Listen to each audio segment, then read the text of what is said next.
Swami, a distinguished leader of he is the Honorable Minister for Steel and Heavy Industries and former Honorable Chief Minister of Karnataka. A statement known for his simplicity, sincerity, and deep connection to people. He has served Karnataka with dedication and a genuine commitment to public welfare. We are truly honored by your gracious presence today, sir. We welcome you.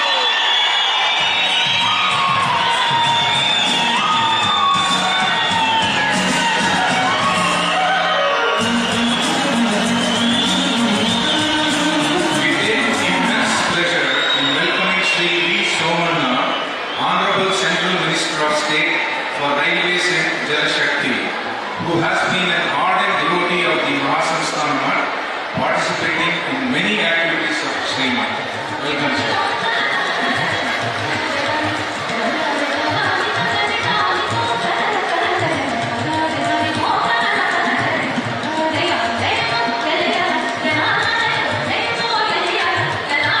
Our heartfelt welcome to Sri R. Ashok, Leader of Opposition and former Deputy Chief Minister of Karnataka, who has been instrumental in many developments of our state. And moreover, he is an ardent and devout father of Sriman. Welcome, sir.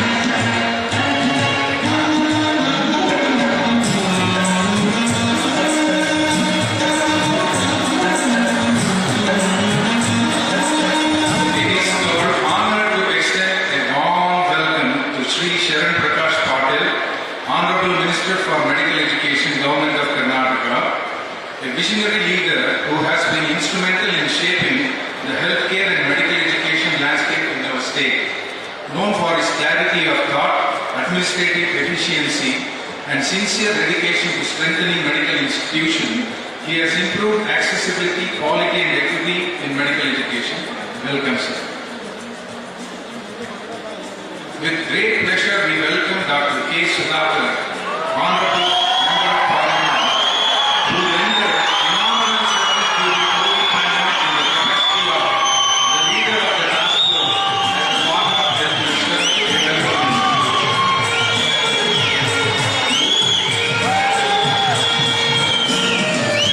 Our sincere welcome to Sri S. R. Vishwanath, fourth time MLA from Karnataka constituency, who has significantly contributed for Namma Bengaluru as the chairman of Bengaluru Development Authority. Welcome, sir.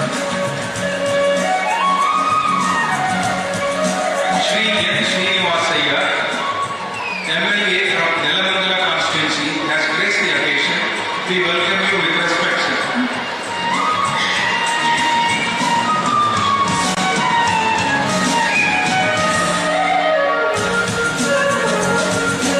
Our sincere and hearty welcome to the eminent dignitaries, visionary leaders, devotees, invitees, and dear staff and students of Adichunchanuri University who have given their time to grace this occasion. We are truly honored today by your presence, ladies and gentlemen. We welcome you all. Hearty welcome to representatives of the print and electronic media, officers and personnel of police department, and all the persons involved in making this event a memorable one. Finally, let us reaffirm our commitment to the principles of excellence, empathy, and service. Our campus is a testimony to what can be achieved when the hearts and minds unite for a noble cause. On behalf of Adichunchanuri Shikshana Trust, Adichunchanuri University, and the entire PGS family, I once again extend a warm welcome to each one of you. May this inauguration augur the beginning of many, many milestones in education and healthcare. Jai Shri Ram.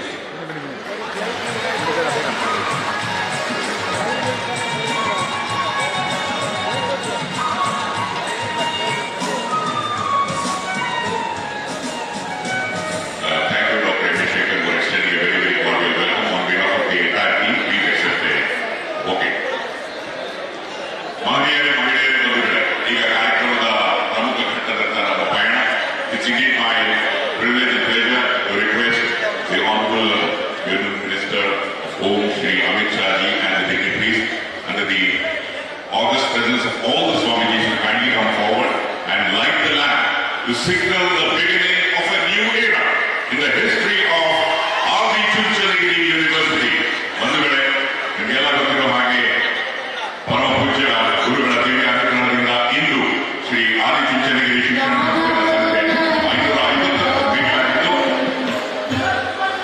ಮಾಡಲಾಗಿದ್ದು ಪ್ರಸ್ತುತ 1,65,000ಕ್ಕೂ ಹೆಚ್ಚು ವಿದ್ಯಾರ್ಥಿಗಳು ಜ್ಞಾನಾರ್ಜನೆ ಮಾಡಿದ್ದಾರೆ. ಜಾತಿ, ಮತ, ಧರ್ಮಗಳ ಭೇದ ಭಾವವಿಲ್ಲದೆ ಸಮಾಜದ ಎಲ್ಲ ವರ್ಗದ ವಿದ್ಯಾರ್ಥಿಗಳಿಗೂ ಶಿಕ್ಷಣವನ್ನ Shri Adichunchanagiri trust has carved a niche for itself in the entire history. Please give a huge round of applause for this momentous occasion. जोरदार तालियों के साथ हम ये क्षण को स्वागत करें.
Well, ladies and gentlemen, we now move on. We have on stage the Honorable Minister of Medical Education and Skill Development Department, Government of Karnataka, Dr. Sharan Prakash Patil, who has been striving hard for developing Karnataka, a hub of excellence in the field of healthcare, education and service. I would request Shri Sharan Prakash Patil to speak on this occasion. Put your hands together and let's welcome Dr. Sharan Prakash Patil.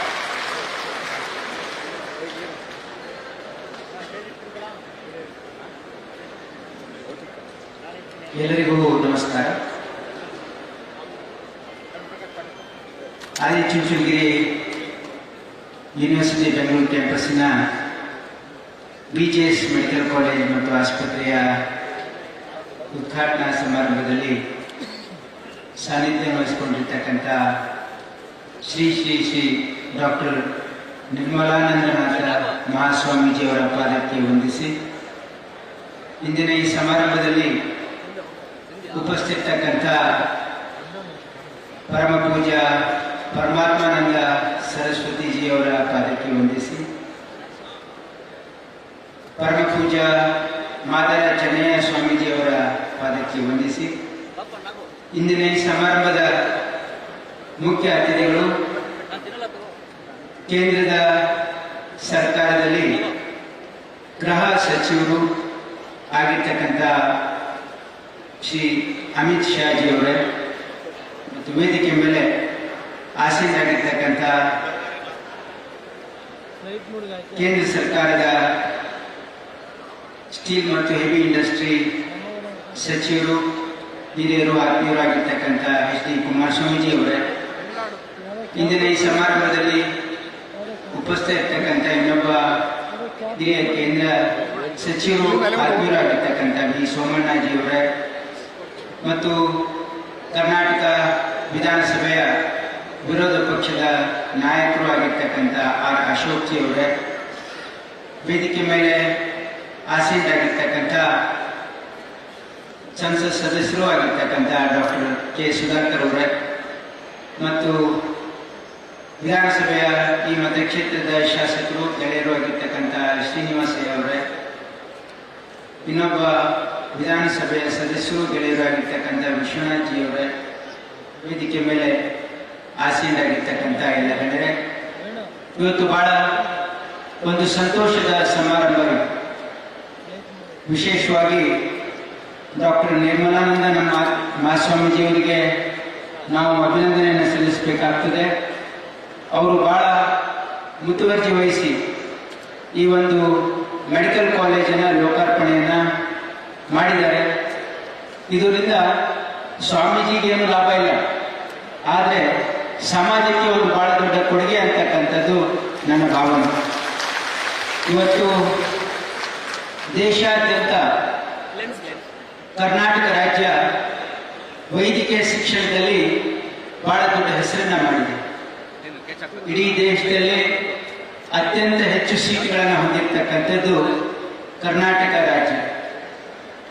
ಈ ಮಟ್ಟಿಗೆ ವೈದ್ಯಕೀಯ ಶಿಕ್ಷಣ ಬೆಳಿಬೇಕು ಕರ್ನಾಟಕದಲ್ಲಿ ಅಂತಂದ್ರೆ ಬಹುಶಃ ಇದರ ಹಿಂದೆ ಬಹಳ ವರ್ಷಗಳ ಹಿಂದೆ 60ರ ದಶಕದಲ್ಲಿ 70ರ ದಶಕದಲ್ಲಿ ಏನು ನಮ್ಮ ಪೂರ್ವಜರು ಇಲ್ಲಿ ಒಂದು ಬುನಾದಿಯನ್ನು ಹಾಕಿದೆ.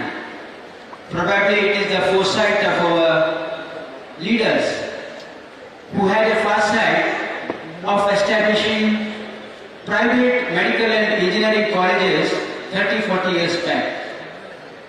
Today we are reaping the benefits of that foresight, because in Karnataka we are having 24 government medical colleges and nearly double this number in private medical colleges.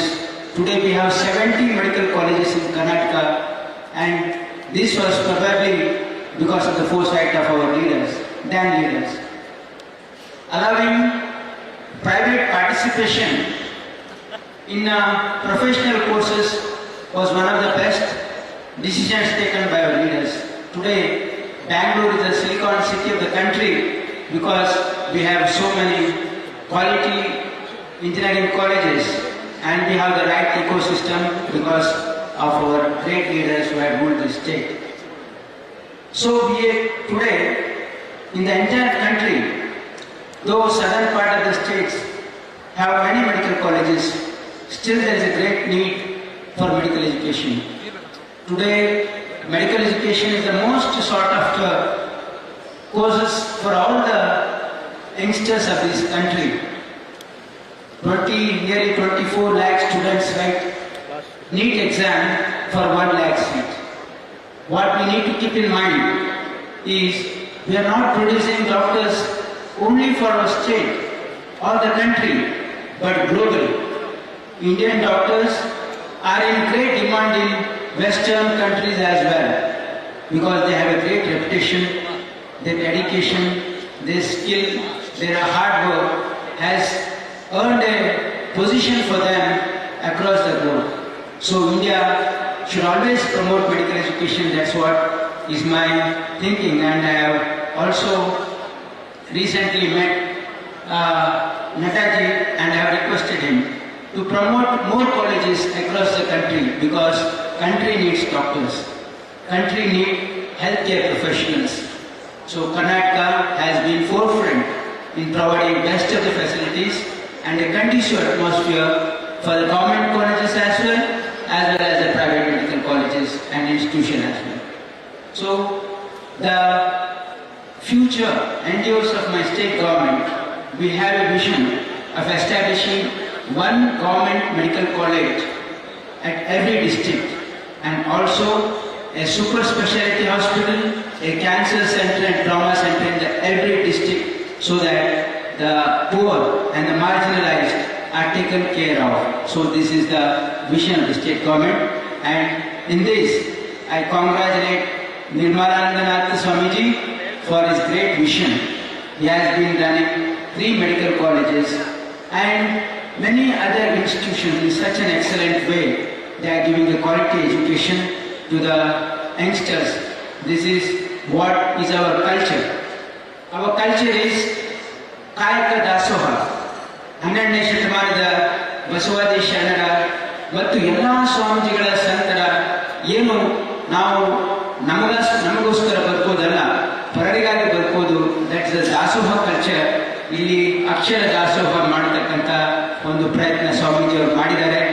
ಅವರ ಪ್ರಯತ್ನದಿಂದ ನಮಗೆ ಒಂದು ಒಳ್ಳೆ ಒಂದು ವಾತಾವರಣ ಕರ್ನಾಟಕ ರಾಜ್ಯದಲ್ಲಿ ಅನೇಕ ಮಠಮಾನ್ಯಗಳು ಏನು ಶಿಕ್ಷಣ ಸಂಸ್ಥೆಗಳನ್ನು ಸ್ಥಾಪಿಸಿ ಇವತ್ತು ಅನ್ನ ದಾಸೋಹದ ಜೊತೆಗೆ ಅಕ್ಷರ ದಾಸೋಹ ಕೊಟ್ಟಿರೋದ್ರಿಂದ ಇವತ್ತು ಕರ್ನಾಟಕ ರಾಜ್ಯ ಒಂದು ಪ್ರಗತಿಪರ ರಾಜ್ಯವಾಗಿದೆ. ಈ ರಾಜ್ಯ ಬೆಳವಣಿಗೆಗೆ ಮಠಮಾನ್ಯಗಳ ಕೊಡುಗೆ ಬಹಳ ಅಪಾರವಾಗಿದೆ ಅಂತಕ್ಕಂಥ ಮಾತನ್ನು ಹೇಳಿ ತಮ್ಮೆಲ್ಲರಿಗೂ ವಂದಿಸಿ ಎರಡು ಮಾತನ್ನು ಮುಗಿಸ್ತೀನಿ. ನಮಸ್ಕಾರ, ಜಯ Hind. Ladies and gentlemen, the Karnataka government has got plans to open medical college and super specialty hospitals in all the districts of Karnataka. Let's all give a round of applause and thank Dr. Sharan Prakash Patil for his speech. Dhanyawadalu, sir. Ladies and gentlemen, Sri H.D. Kumaraswamy, Honorable Union Minister of Steel and Heavy Industries, former Chief Minister of Karnataka, known for his simplicity, dedication and commitment. Let's welcome Sri H.D. Kumaraswamy.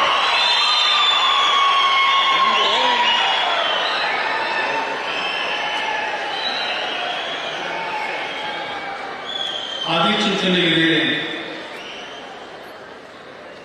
ವಿಶ್ವವಿದ್ಯಾನಿಲಯದ ಆಶ್ರಯದಲ್ಲಿ ನೆಲಮಂಗಲ ವಿಧಾನಸಭಾ ಕ್ಷೇತ್ರದ ಈ ಒಂದು ಪುಟ್ಟ ಗ್ರಾಮದಲ್ಲಿ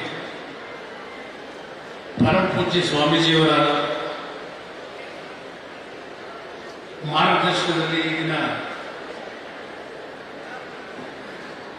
ಒಂದು ವೈದ್ಯಕೀಯ ಕಾಲೇಜಿಗೆ ಉದ್ಘಾಟನೆಯನ್ನು ಮಾಡತಕ್ಕಂಥ ಈ ಒಂದು ಕಾರ್ಯಕ್ರಮದ ದಿವ್ಯ ಸಾನ್ನಿಧ್ಯವನ್ನು ನಿರ್ವಹಿಸಿರ್ತಕ್ಕಂಥ ಪರಮ ಪೂಜ್ಯ ಜಗದ್ಗುರು ನಿರ್ಮಲಾನಂದನಾಥ ಸ್ವಾಮೀಜಿಯವರ ಪಾದಾರವಿಂದಗಳಿಗೆ ನನ್ನ ಭಕ್ತಿಪೂರ್ವಕ ನಮನಗಳನ್ನು ಸಲ್ಲಿಸಿ ಗುಜರಾತ್ನ ರಾಜ್ಕೋಟ್ನ ಧಾರ್ಮಿಕ ಕ್ಷೇತ್ರದ ಮತ್ತೊಬ್ಬ ಗುರುಗಳು, ಚುಂಚನಗಿರಿ ಕ್ಷೇತ್ರದ ಧಾರ್ಮಿಕ ಕ್ಷೇತ್ರದ ಬಗ್ಗೆ ಅತ್ಯಂತ ಅಭಿಮಾನವನ್ನು ಹೊಂದಿರತಕ್ಕಂಥ ಸ್ವಾಮೀಜಿ ಪರಮಾನಂದ ಸರಸ್ವತಿ ಸ್ವಾಮೀಜಿಗಳಿಗೆ ನಮನಗಳನ್ನು ಸಲ್ಲಿಸ್ತಾ ಮತ್ತೊಬ್ಬ ಪರಮಪೂಜ್ಯ ಸ್ವಾಮೀಜಿಗಳು ಮಾದಾಚಾರ್ಯ ಸ್ವಾಮೀಜಿಯವರು ನನ್ನ ಭಕ್ತಿಪೂರ್ವಕ ನಮನಗಳನ್ನು ಸಲ್ಲಿಸಿ ಅವರ್ dynamic leader and very strong leader, Home Minister of this great Bharat, my leader also, Amit Shah ji, who agreed to inaugurate this medical college on behalf of my Chunchini Kshetra and my people. I congratulate and my great regards to Amit Shah ji. ಈ ಒಂದು ವೇದಿಕೆ ಮೇಲೆ ಉಪಸ್ಥಿತರಾದಂಥ ಕೇಂದ್ರದ ಮತ್ತೊಬ್ಬ ರಾಜ್ಯ ಸಚಿವರು, ನನ್ನ ಆತ್ಮೀಯ ಸ್ನೇಹಿತರು ಆಗಿರ್ತಕ್ಕಂಥ ಸೋಮಣ್ಣ ಅವರೇ, ವಿರೋಧ ಪಕ್ಷದ ನಾಯಕರಾಗಿರ್ತಕ್ಕಂಥ ಆತ್ಮೀಯ ಸಹೋದರ ಸಮಾನರಾಗಿರ್ತಕ್ಕಂಥ ಅಶೋಕ್ ಅವರೇ, ಲೋಕಸಭೆಯ ಚಿಕ್ಕಬಳ್ಳಾಪುರ ಕ್ಷೇತ್ರದ ಸದಸ್ಯರು ಆತ್ಮೀಯರಾಗಿರ್ತಕ್ಕಂಥ ಸುಧಾಕರ್ ಅವರೇ, ಇದೀಗ ತಾನೇ ತಾವೆಲ್ಲರನ್ನು ಉದ್ದೇಶಿಸಿ ಮಾತನಾಡಿರ್ತಕ್ಕಂಥ ರಾಜ್ಯ ಸರ್ಕಾರದ ನಮ್ಮ ಆರೋಗ್ಯ ಮೆಡಿಕಲ್ ಎಜುಕೇಶನ್ ಮಂತ್ರಿಗಳು ಆಗಿರ್ತಕ್ಕಂಥ ನಮ್ಮ ಶರಣ ಪ್ರಕಾಶ್ ಪಾಟೀಲ್ ಅವರೇ, ಹಾಗೂ ಶಾಸಕ ಮಿತ್ರರಾಗಿರ್ತಕ್ಕಂಥ ವಿಶ್ವನಾಥ್ ಅವರೇ ಹಾಗೂ ಶ್ರೀನಿವಾಸ್ ಅವರೇ, ವೇದಿಕೆ ಮೇಲೆ ಉಪಸ್ಥಿತರಾದಂಥ ನಮ್ಮ ಚುಂಚನಗಿರಿ ಕ್ಷೇತ್ರದ ವಿಶ್ವವಿದ್ಯಾಲಯದ ಎಲ್ಲ ಅಧ್ಯಾಪಕ ವೃಂದದವರೇ ಹಾಗೂ ಈ ಸಮಾರಂಭದಲ್ಲಿ ಭಾಗವಹಿಸಿರ್ತಕ್ಕಂಥ ಎಲ್ಲರನ್ನ ಆತ್ಮೀಯ ಬಂಧುಗಳೇ, ಮಾಧ್ಯಮದ ಸ್ನೇಹಿತರೆ, ಇವತ್ತಿನ ದಿನ ಆದಿಚುಂಚನಗಿರಿ ಕ್ಷೇತ್ರ ದೇಶದಲ್ಲಿ, ರಾಜ್ಯದಲ್ಲಿ ಹಲವಾರು ಭಾಗದಲ್ಲಿ ಶೈಕ್ಷಣಿಕ ಕ್ಷೇತ್ರದಲ್ಲಿ ಮತ್ತು ಧಾರ್ಮಿಕ ಕ್ಷೇತ್ರದಲ್ಲಿ ಅತ್ಯಂತ ದೊಡ್ಡ ಮಟ್ಟದ ಕೊಡುಗೆಯನ್ನು ಕೊಟ್ಟಿರ್ತಕ್ಕಂಥ ಒಂದು ಕ್ಷೇತ್ರ ಇದೆ. ನಮ್ಮ ಪರಮ ಪೂಜ್ಯ ಬಾಲಗಂಗಾಧರನಾಥ ಸ್ವಾಮೀಜಿಯವರ ಒಂದು ಬದುಕಿದಂಥ ಒಂದು ಸನ್ನಿವೇಶದಲ್ಲಿ ಅವರ ಒಂದು ಶ್ರಮ, ಅವರ ಒಂದು ದೂರದೃಷ್ಟಿಯ ಮುಂದಾಲೋಚನೆಯ ಹಿನ್ನೆಲೆಯಲ್ಲಿ ಈ ಒಂದು ಆದಿಚುಂಚನಗಿರಿ ಕ್ಷೇತ್ರ ಇವತ್ತು ಲಕ್ಷಾಂತರ ಕುಟುಂಬದ ಮಕ್ಕಳ ಒಂದು ಶಿಕ್ಷಣಕ್ಕೆ ದೊಡ್ಡ ಮಟ್ಟದ ಒಂದು ಸಮಾಜದಲ್ಲಿ ಕೊಡುಗೆಯನ್ನು ಕೊಟ್ಟಿದ್ದಾರೆ. ಪರಮ ಪೂಜ್ಯ ಸ್ವಾಮೀಜಿಯವರಿಗೆ ಮತ್ತು ಕ್ಷೇತ್ರಕ್ಕೆ ನಿಜಕ್ಕೂ ನಮ್ಮ ಜನತೆಯ ಪರವಾಗಿ ಕೃತಜ್ಞತೆಗಳನ್ನು ಸಲ್ಲಿಸಲಿಕ್ಕೆ ಬಯಸ್ತಾ ಇದ್ದೇನೆ. ಇವತ್ತಿನ ಈ ಒಂದು ಕಾರ್ಯಕ್ರಮದಲ್ಲಿ ಅಮಿತ್ ಶಾಜಿಯವರು ಇವತ್ತೇನು ಅವರು ಕಾರ್ಯಕ್ರಮದಲ್ಲಿ ಭಾಗವಹಿಸಿದ್ದಾರೆ. On my behalf of my Kannadigas, I really thanks to the Honorable Home Minister, because under his advice I am successfully as the cabinet minister of under the leadership of Narendra Modi ji, we are working very hard for the development of this country. My well-wisher is Amit Shah ji. Whatever my problem is there in the department, he always advise me and support me to work very hard. For that actually I am grateful to Amit Shah ji.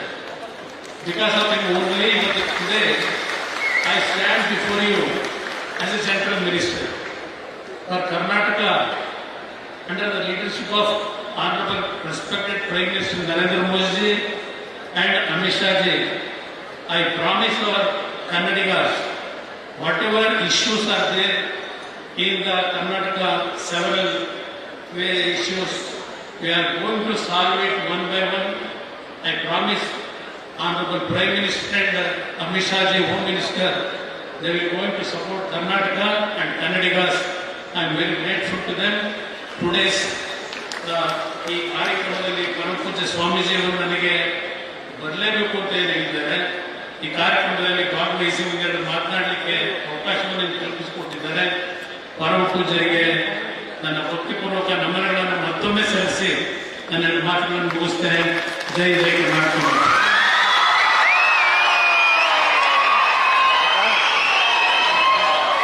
ಪ್ರಧಾನಮಂತ್ರಿಗಳಾದ ಶ್ರೀ ನರೇಂದ್ರ ಮೋದಿ ಹಾಗೂ ಶ್ರೀ ಅಮಿತ್ ಶಾ ಅವರ ಮಾರ್ಗದರ್ಶನದಲ್ಲಿ ಎಲ್ಲ ಸಮಸ್ಯೆಗಳನ್ನ ಒಂದು ಕನಿಷ್ಠ ಭಾರತವನ್ನು ಕಟ್ಟುವಂತಹ ನಿಟ್ಟಿನಲ್ಲಿ ನಾವೆಲ್ಲರೂ ಶ್ರಮಿಸುತ್ತಿದ್ದೇವೆ ಅನ್ನುವಂತಹ ಭರವಸೆ ಮಾತುಗಳನ್ನ ಶ್ರೀ ಎಚ್ ಡಿ ಕುಮಾರಸ್ವಾಮಿ ಅವರು ತಿಳಿಸಿದ್ದಾರೆ. Thanks Shri H D Kumaraswamy. ಧನ್ಯವಾದಗಳು ಸರ್. ಹಾಗೆಯೇ ವೇದಿಕೆಯ ಮೇಲೆ ಚಿತ್ರದುರ್ಗದ ಮಾದಯ್ಯ ಚೆನ್ನಯ್ಯ ಗುರುಪೀಠದ ಪರಮ ಪೂಜ್ಯ ಶ್ರೀ ಮಾದಾರ ಚೆನ್ನಯ್ಯ ಸ್ವಾಮೀಜಿ ಅವರಿದ್ದಾರೆ. ಸ್ವಾಮೀಜಿ ಅವರನ್ನೆಲ್ಲ ಉದ್ದೇಶಿಸಿ ಮಾತನಾಡಬೇಕಾಗಿ ವಿನಂತಿ.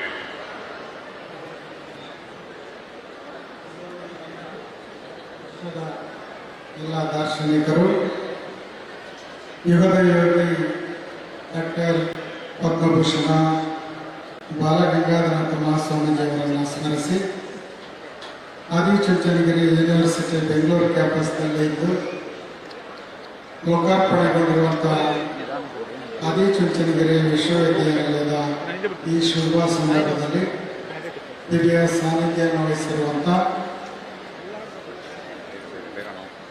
ಒಂದು ಸಮುದಾಯವನ್ನು ಆಧುನಿಕತೆಗೆ ಕೊಂಡೊಯ್ಯುವಂಥ ನಿಟ್ಟಿನಲ್ಲಿ ಚಿಂತನೆ ಮಾಡುವಂಥ ಪರಮ ಪೂಜ್ಯ ಶ್ರೀ ಡಾಕ್ಟರ್ ನಿರ್ಮಲಾನಂದನಾಥ ಮಹಾಸ್ವಾಮೀಜಿಯವರ ಶ್ರೀಪಾದಗಳಿಗೆ ನಮಿಸಿ, ಹಾಗೆ ಈ ಕಾರ್ಯಕ್ರಮದಲ್ಲಿ ಸಾನ್ನಿಧ್ಯವನ್ನು ವಹಿಸಿರುವಂಥ ಮತ್ತೋರ್ವ ಪೂಜ್ಯರು ರಾಜ್ಕೋಟ್ನ ಆರ್ಷ್ ವಿದ್ಯಾಮಂದಿರದ ಪೀಠಾಧಿಪತಿಗಳಾಗಿರುವಂಥ ಶ್ರೀ ಸ್ವಾಮಿ ಪರಮಾತ್ಮನಂದ ಸರಸ್ವತಿ ಮಹಾಸ್ವಾಮೀಜಿಯವರಲ್ಲಿ ನೆಲೆಸಿ ಈ ಕಾರ್ಯಕ್ರಮದಲ್ಲಿ ಮುಖ್ಯ ಅತಿಥಿಗಳಾಗಿ ಭಾಗವಹಿಸಿ ಈ ರಾಷ್ಟ್ರ ಕಂಡ ದಕ್ಷತೆಯ ಗೃಹ ಮಂತ್ರಿಗಳು ಆಗಿರುವಂತಹ ಗೌರವಾನ್ವಿತ ಶ್ರೀ ಅಮಿತ್ ಶಾಜಿ ಅವರಲ್ಲಿ ಹಾಗೂ ನಮ್ಮ ನಾಡ ಕಂಡ ಯುವ ಉತ್ಸಾಹಿ 2 ಬಾರಿ ಮುಖ್ಯಮಂತ್ರಿಗಳಾಗಿ ಉತ್ತಮ ಸೇವೆಯನ್ನು ನಡೆಸುವ ಮೂಲಕ ಈ ನಾಡಿನಲ್ಲಿ ಅಪಾರ ಜನಮನ್ನಣೆಯನ್ನು ಗಳಿಸುವ ಮೂಲಕ ಪ್ರಸ್ತುತ ಕೇಂದ್ರ ಸಚಿವರಾಗಿರುವಂತಹ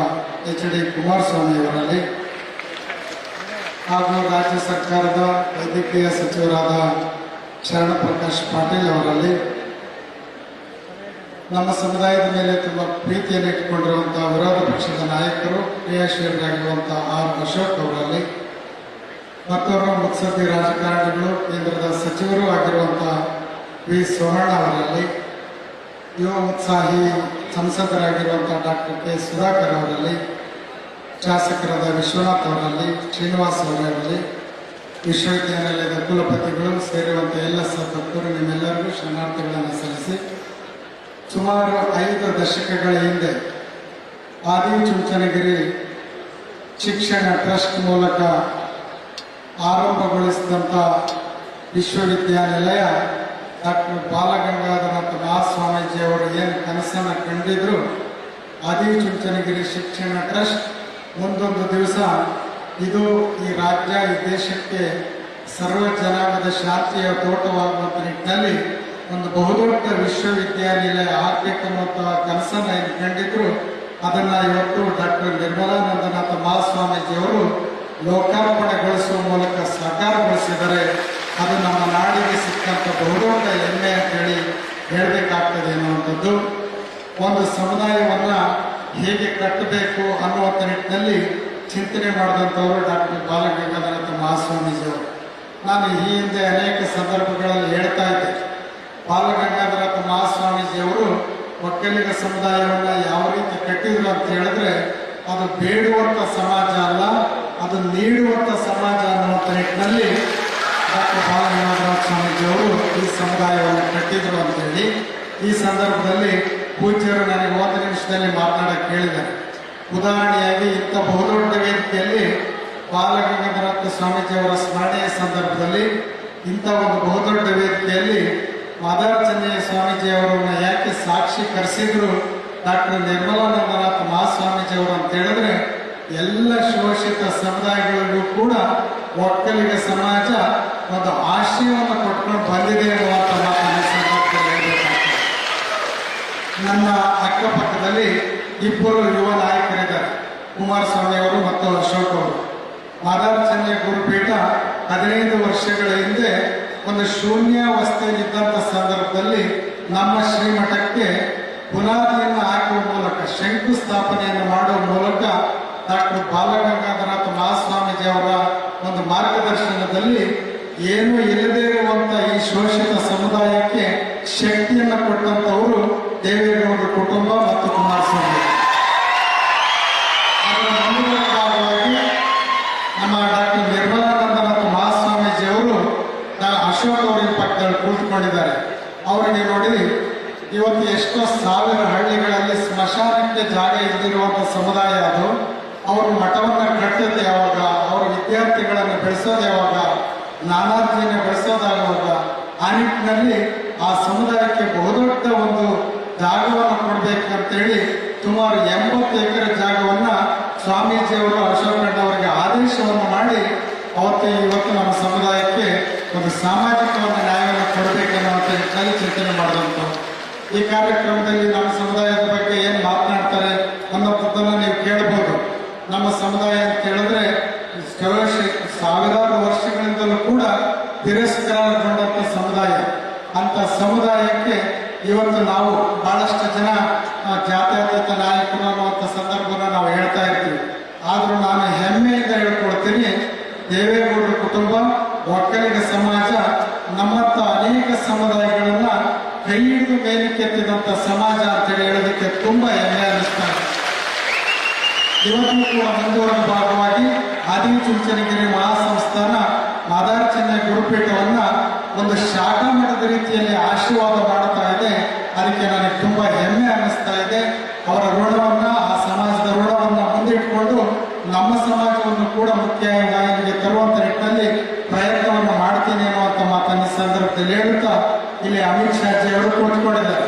ನಮ್ಮ ಸಮಾಜ ಸುಮಾರು 3 ದಶಕಗಳ ಕಾಲ ಒಳ ಮೀಸಲಾತಿ ಅಂದ್ರೆ ಇಂಟರ್ನಲ್ ರಿಸರ್ವೇಶನ್ ಬಗ್ಗೆ ಹೋರಾಟವನ್ನು ಮಾಡ್ಕೊಂಡು ಬರ್ತಾ ಇತ್ತು. ಅಮಿತ್ ಶಾಜಿ ಅವರು ಇದಕ್ಕೆ ಒಂದು ತಿಲಾಂಜಲಿ ಆಡಬೇಕು. ಕರ್ನಾಟಕದಲ್ಲಿ ಮಾದಿಗ ಸಮಾಜ ಬಹಳ ಹಿಂದುಳಿದಿದೆ, ಆ ಸಮಾಜಕ್ಕೆ ಸಾಮಾಜಿಕ ನ್ಯಾಯವನ್ನು ನೀಡಬೇಕನ್ನುವಂಥ ನಿಟ್ಟಿನಲ್ಲಿ ಕೇಂದ್ರದಲ್ಲಿ ನಮಗೆ ಬೆಂಬಲವನ್ನು ಮಾಡಿ ಮೀಸಲಾತಿ ವರ್ಗೀಕರಣ ಆಗಬೇಕಂತೇಳಿ ಅಮಿತ್ ಶಾಜಿ ಅವರು ಮತ್ತು ನರೇಂದ್ರ ಮೋದಿ ಅವರು ನಮ್ಮ ಸಮಾಜಕ್ಕೆ ಸಾಮಾಜಿಕ ನ್ಯಾಯಕ್ಕೆ ಒಂದು ಭರವಸೆಯನ್ನು ಕೊಟ್ಟು ಬೆಂಬಲವನ್ನು ನೀಡಿದರು. ಆದರೆ ಈ ಕಾಲ ಹೇಳ್ತಾ ಇದೆ, ಕಾರಣಾಂತರಗಳಿಂದ ಇವತ್ತು ಆ ಒಂದು ಬೇಡಿಕೆ ಮುಂದೂಡ್ತಾ ಇದೆ ಅಂತ ಹೇಳಿ ಶಾಜಿ ಅವರಿಗೆ ಹೇಳ್ತಾ ಇದೆ. ಆಗ ಅಮಿತ್ ಶಾಜಿ ಅವರು ಹೇಳಿದರು, ನಿಮ್ಮಂತ ಶೋಷಿತ ಸಮುದಾಯಗಳ ಜೊತೆ ನಾವು ಯಾವಾಗಲೂ ಕೂಡ ಇರ್ತೀವಿ ಅಂತ ಹೇಳ್ತಾ ಇದ್ರು. ಅವರ ಮಾರ್ಗದರ್ಶನ ಮತ್ತು ಒಕ್ಕಲಿಗ ಸಮಾಜದ ಆಶೀರ್ವಾದ ನಮ್ಮಂತ ಸಣ್ಣ ಪುಟ್ಟ ಸಮುದಾಯಗಳ ಮೇಲೆ ಸದಾ ಇರಲಿ ಅನ್ನುವಂಥ ಮಾತನ್ನು ಈ ಸಂದರ್ಭದಲ್ಲಿ ವ್ಯಕ್ತಪಡಿಸಿ ಪೂಜ್ಯರಿಗೆ ಧನ್ಯವಾದಗಳನ್ನು ಸಲ್ಲಿಸಿ ಅವರ ಆಶೀರ್ವಾದವನ್ನು ಬೆಳೆತ ನನ್ನ ಮಾತುಗಳು ವಿರಾಮವನ್ನು ಕೊಡ್ತೀನಿ. ಎಲ್ಲರಿಗೂ ಶರಣಾರ್ಥಿ. ವಿಶೇಷವಾಗಿ ಪರಮ ಪೂಜ್ಯ ಶ್ರೀ ಶ್ರೀ ಶ್ರೀ ಡಾಕ್ಟರ್ ನಿರ್ಮಲಾನಂದನಾಥ ಮಹಾಸ್ವಾಮೀಜಿಯವರು ಶೋಷಿತ ಸಮುದಾಯದ ಕಡೆಗೆ ಮಾಡುತ್ತಿರುವಂತಹ ಸೇವೆಯನ್ನು ಮುಕ್ತ ಕಂಠದಿಂದ ಶ್ರೀ ಮಾದಾರ ಚೆನ್ನೈ ಸ್ವಾಮೀಜಿಯವರು ಹೇಳಿದ್ದಾರೆ. ಸ್ವಾಮೀಜಿಗಳಿಗೆ ಧನ್ಯವಾದಗಳು. We also have with us His Holiness Jagadguru Swami Paramaatmananda Saraswati Ji, Arsha Vidya Mandir, Rajkot. I would request Swamiji to speak on the occasion. Om Namaste. My pranams to the divine subtle presence of Param Pujya Sri Sri Sri Mahaswamiji, as well as pranams to Jagadguru Sri Sri Sri Nirmalananda Swamiji, blessed Sri Amit Bhai. At the time of independence, our first Home Minister, Sri Vallabhbhai Patel, gave a glory to the post of Home Minister. Exactly like him, we are fortunate to have a minister leading the Home Department, having the same degree of clarity, and exactly like Vallabhbhai, he has knowledge of ground level problems, clarity, vision, courageous, take a bold decisions, face the challenges, and at the same time totally committed to Bharat Mata. On behalf of all of us, I again welcome Sri Amit Bhai and the distinguished sons of motherland of Karnataka who have served the Karnataka people in different capacities, different ministers of the central and the state, party office bearers, and my namaskar to Uttara Swami and other Swamijis, and namaste to all of you. Krishna Bhagavan had done a revolution. This Brahma Vidya, it was taught to the student who is quiet, Tanto Danta, doing tapas, brahmachari, living in the forest. That Aranya Vidya was brought to Rana in the battlefield. And the student is not a brahmachari but a grahastha. Student is not quiet but restless and in conflict. Time and again, India had those rishis, Bharat Mata gave those sons who gave a new vision, new direction to the contemporary people about what to do and what not to do. That is called Smriti Grantha. That is the beauty of Hindu culture. Always changing, always adapting to the new challenge. One beautiful thing in the 6th chapter of Bhagavad Gita, revolutionary definition of yogi is given by Bhagavan Krishna. Though Adi Chanchandri is the origin Gorakhnath did his tapas and then moved to north, Uttar Pradesh, now called Gorakhpur. But this is the Pitha. In the modern times, that Krishna Bhagavan's Vyakhya of a yogi is completely owned up by Adi Chandrakiri Sanstha. In the 6th chapter, Krishna Bhagavan says, Atmo Pammena Sarvatra Samam Pashyati Yorjuna Sukham Vayani Vadukam Sayogi Paramo Mata. Krishna Bhagavan says, one who is doing asana, pranayama and yama niyamas and etc. is yogi all right. But this person is not simply a yogi, but he is a param yogi. I would call him a supreme yogi. Who is this person? Who has an empathy? Who can feel the agonies and the pains of others and become unhappy. He is unhappy at the other's unhappiness, and who becomes happy at others' happiness. Others' sukham is my sukham, others' dukkham is my dukkham. That kind of sensitivity, that kind of a compassionate heart, that kind of large-heartedness person is Param Yoga. I feel all family members, all the family of Adi Chandrakiri Bhatta are Param Yogi. Type of the seva work that the Mutt is doing, you name a seva, it is always there. Other day, some people were talking to me that it is a nice job on the part of Modi to have 108. Just give a one call, 0 paisa, and in 8 minutes the ambulance will come. I jokingly told them, if I am in Karnataka, I will not call 108, I will call Nirmala Nandan. Because wherever you go in Karnataka, in the radius of 30 kilometers, there is one Chandrakiri Sanstha. Whatever kind of seva you want, it is available. That kind of team of leaders which the Mahaswamiji created